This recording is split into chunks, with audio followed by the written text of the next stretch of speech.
Well, good evening and welcome back to the channel. If you're new to the channel, welcome to StarScaper. I'm Jeroen and my passion is astrophotography, especially landscape astrophotography. And tonight I am doing some old school location scouting because tonight it might be clear. And I'm hoping to get some Milky Way reflections. So let's check it out.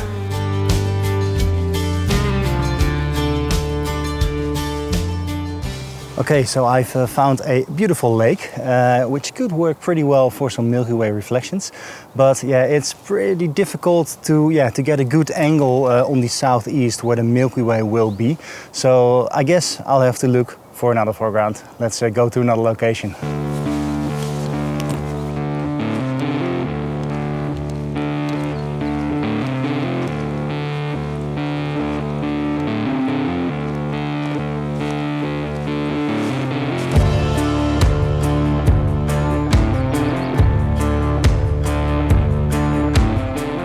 Okay, so we are at a second location. I found another small lake.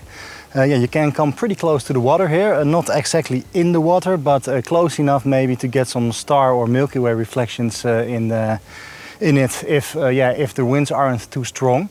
There's also a beautiful small island in the midst of the lake. I'm hoping for some ground fog so that it can separate that tree from the background trees. But we'll see what happens. I think I'll see you here in a couple of hours. But first I found another interesting composition.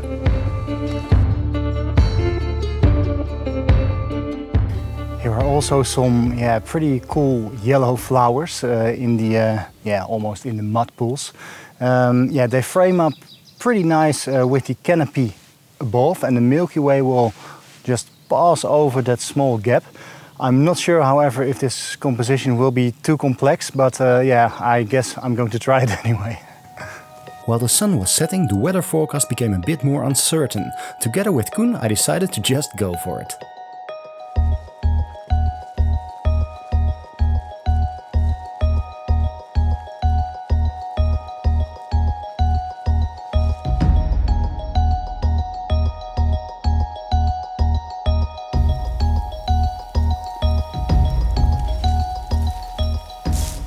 Good evening. We're now back to the second lake. I found this earlier this evening.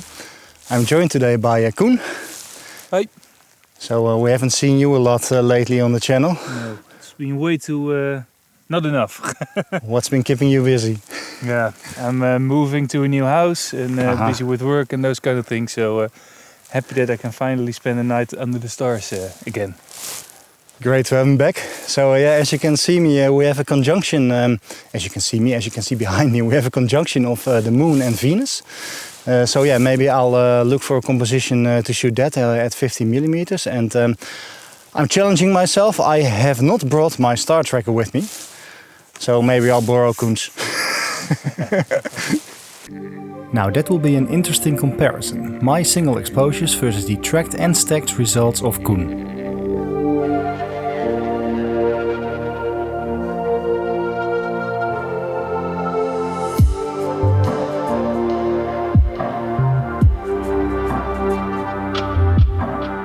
So while you hear the frogs in the background, I have been trying to position myself holding my red head torch to the ground as a sort of subject looking to the conjunction of the Moon and Venus.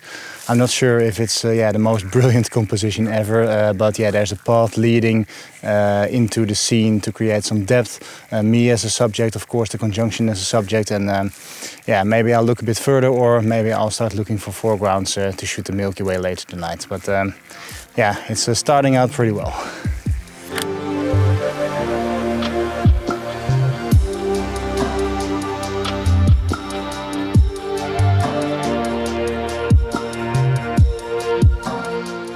So what are your plans tonight, Koen?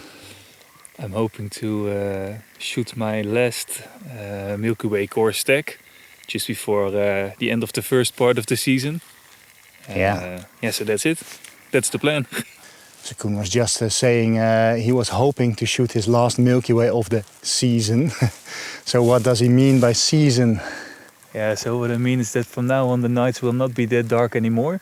Yeah. So we have to wait for at least, well, maybe 7 or 8 weeks before it gets really dark again. Yeah. So, yeah. Yeah, that's exactly right. I mean, you have various stages of darkness. Okay, let's stop right there. That didn't come out the way I intended. Instead, let me explain by showing you this amazing visual I've managed to create with my incredible paint skills. So, as the sun dips below the horizon line, we enter civil twilight. You can still clearly see the surroundings and the brightest stars and planets start to become visible. When the sun travels further below the horizon, we enter nautical twilight. In this stage, between -6 and -12 degrees, we are seeing the brighter star constellations becoming visible also. Below 12 degrees we go into astronomical twilight, and when the sun goes beyond -18 degrees we call it astronomical darkness or just night. It is as dark as it gets and you get the most detail out of your astrophotos. Of course, the whole thing goes in reverse when the sun starts to rise again. When you move further away from the equator, you get less and less astrodarkness. Where I live at 52 degrees north, we don't get astronomical darkness at all during about 2 months in summertime. Let's go back and see how we do photographing the Milky Way during astronomical twilight. Tonight the sun will set to about, I think, 17.1 degrees below the horizon at its maximum. So yeah, let's see how the Milky Way comes out. I don't think we will notice 1 degree less, but yeah, we'll see.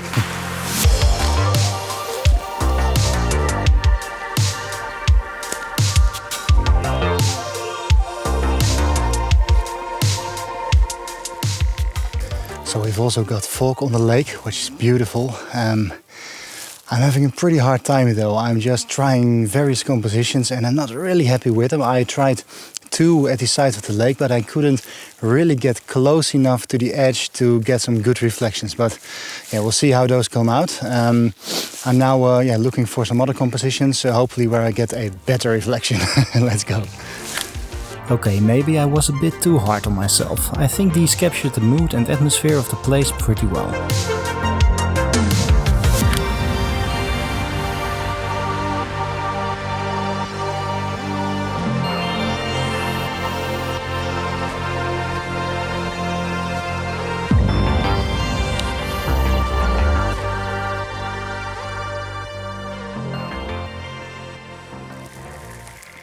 Okay, so back at the flowers.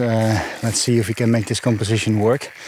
It's actually pretty hard. I'm used to shooting foreground and sky separately most of the time, although I blend it at a realistic position according to photopills. It's something else when you have to have the Milky Way at the right place in the composition at exactly the same time if you're making single shots, as I'm doing right now. So let's go on before it gets too light. Yeah, I was not totally sure what to think of this complex composition, but let me know in the comments what you think. Okay, looking for some different foregrounds. The foreground with the flowers, it just didn't work. The lens is fogging up, so we have definitely fog. So yeah, I'm trying to find another spot with some good reflections of the Milky Way. So let's see how you do right here.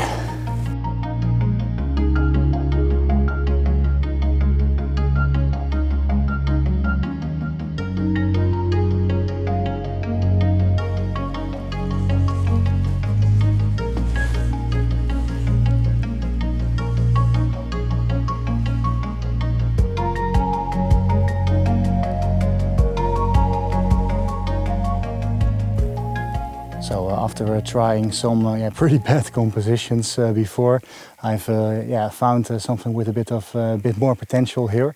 What caught my eye was the canopy of the trees, which framed the shot pretty cool.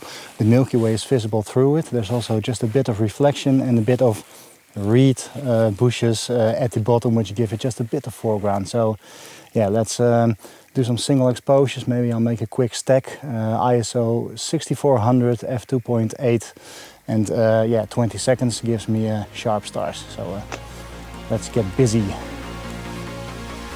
This was by far my favorite shot of the night.